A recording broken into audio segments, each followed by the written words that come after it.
Okay, you ready? All right. Going back, you mentioned playing hooky.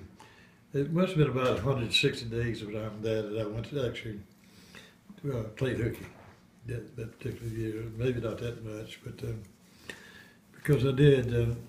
Well, we had this very strict principal, but he had a troublesome time catching us. Uh, but I don't recall a heck of a lot, except that I had two brothers in the same class with me, and that just really a mixed up bunch of kids in the eighth grade, the Leroy. But it's one thing, because we'd go out and we'd had our smoking area, and that's where I really got into some serious smoking for the first time, and where it was a habit. And of course, I picked up all years to play basketball. That's not, it's not swimming on the water for all those minutes, you know. And but I did last through the season, and some other points that I'd like to make about that particular year. Uh, we had activity buses, and we would go to games like at night, you know, and in addition to the basketball which I actually played, and pretty good for a smoker, I'd say, because I was fast, and but we'd have these trips, and they're way out of town. And my God, the way the bus ran, we were 94 miles from school to home. And just one way, because you can imagine homework didn't exist for us. Wouldn't have if I'd have been in school every class every day, because we wouldn't have had time to do it. We didn't have study halls to do it in. In other words, all we had was a motivator around there was a baseball bat used as a disciplinary tool. Baseball bat on board, you always had your choice, you know. But I didn't really visit that room but one time, and somehow I got out of that. But I just really don't know anything much but playing dice and swimming and eating candy bars and just drinking cokes and smoking and just any stupid thing you could do. We were doing it, but on the road most of the time.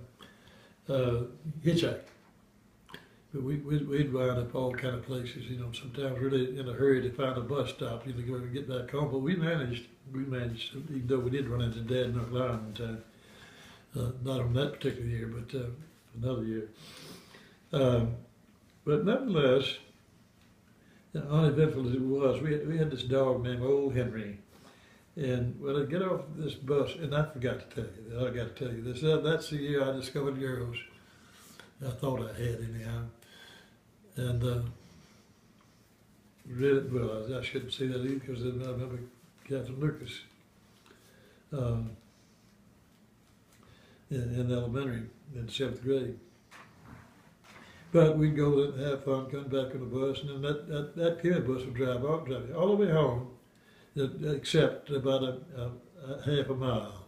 That's right, they'd stop at the sawmill there and let me out, and then I'd walk them down the rest of the way, and had this dog who would be waiting about halfway between the mill and the house, and that dog would wait on the bank, and just knew just when to try to scare the devil out of me, you know, and come off that bank just growling like crazy, and you had to call his name, or he would hit you, not bite you, but hit you.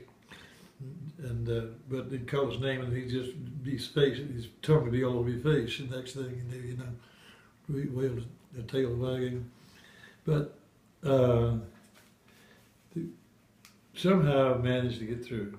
I don't know. I know I did too. Well,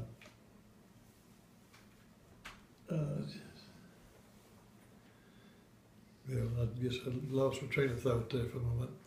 But going back, those things, you know, were fun, and we were beginning to at that time, around about the eighth grade, to go to drive-in movie theaters, and we would, doing so, we a bunch of the whole car would be packed. A friend that moved into town, moved up in the neighborhood, and then Foster Harrington, who had a car. He didn't go to school. I don't know what year he dropped out. It had to be real early on. He didn't have much sense. But he worked at the mill, and he was that young age. And we'd do things with him. He'd always come and want to go someone to go with him somewhere. But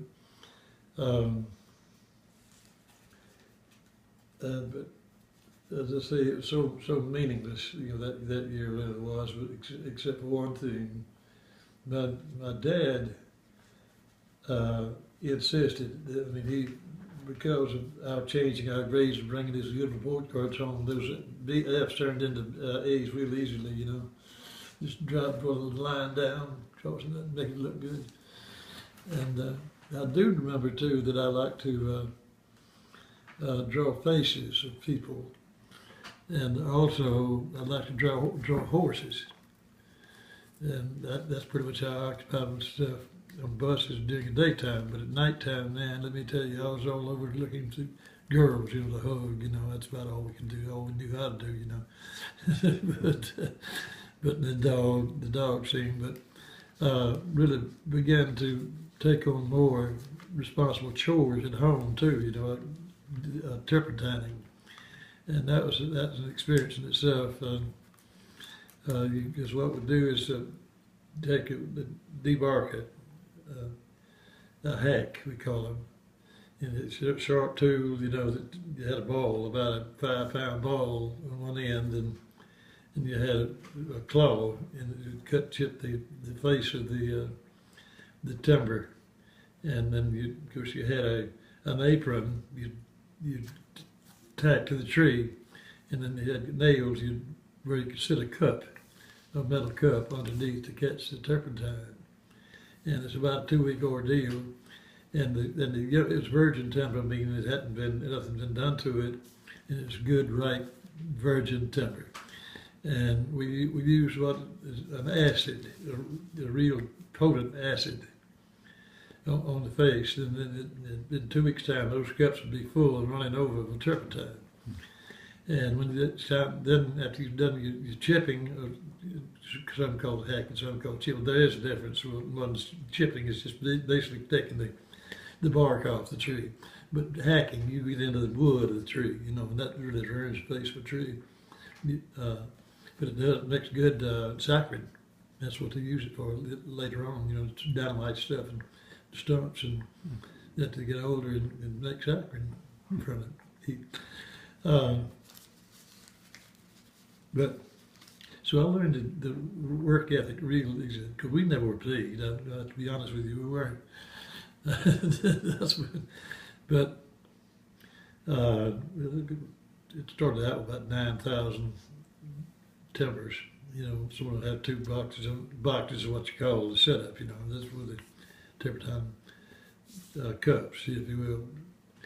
And we had barrels with these big barrels, 100-gallon barrels, and they were kind of the way they were built. Like you've seen barrels before, I'm sure, and that's what they were, big, heavy things.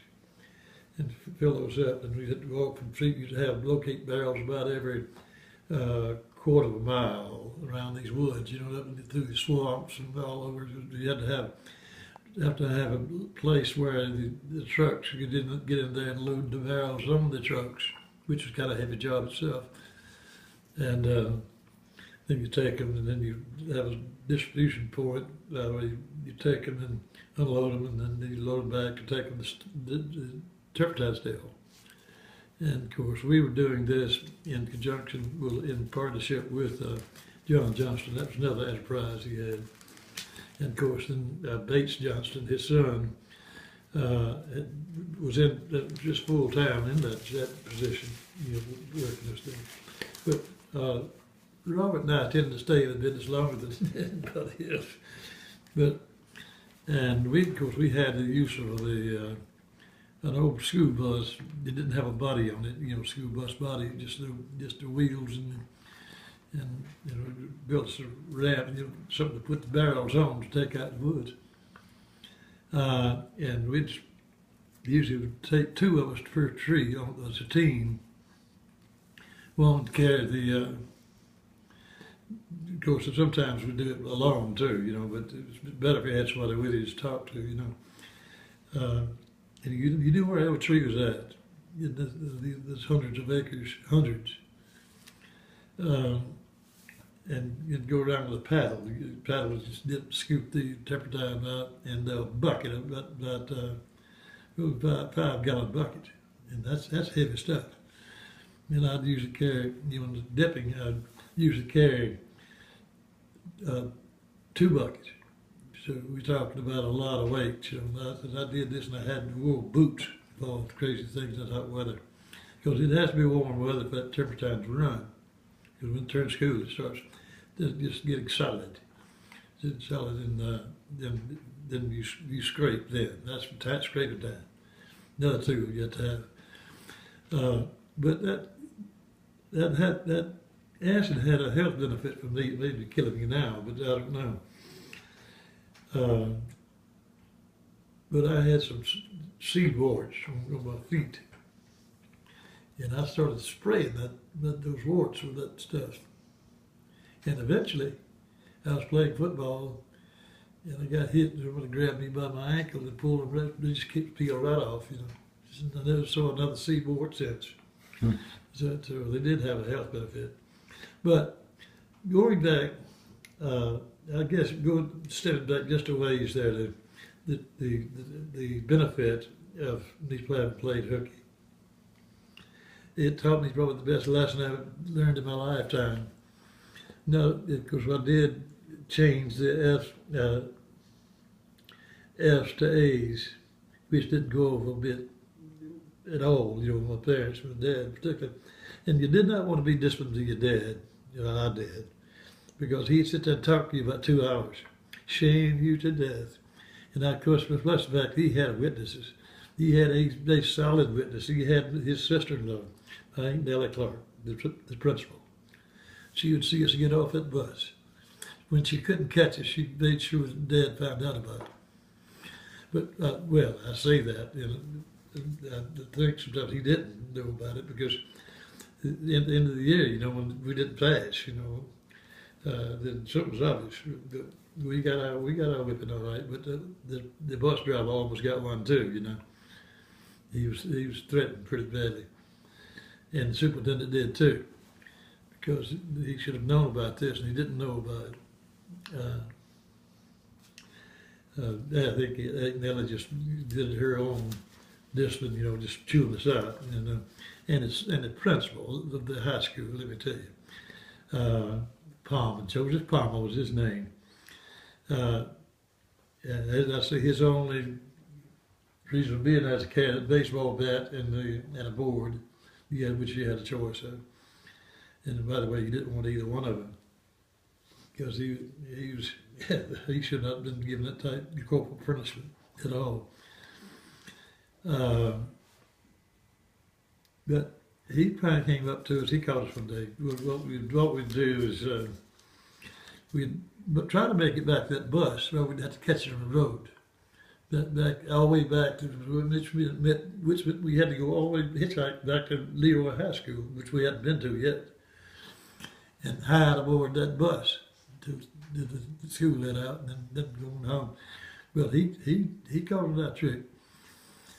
And by the way, if it was raining, or was something we couldn't get in the bus or some such thing, there was walkways, or crawlways under the space under the school. We could always go. You know, we knew where they were. And they always go down there where they had kept the cove. You know, the heat in the school. You had those old engines. I'm trying to think what you call them. Boilers. Yeah. We'd go down and hang out there a lot and smoke. Yeah, we did a lot of smoking. And then the baseball, that was a good education there, baseball tournaments and things like this. And I did play a little bit. It was just too much work, because I had that long ride home usually. Did a lot of experiences, to tell you the truth.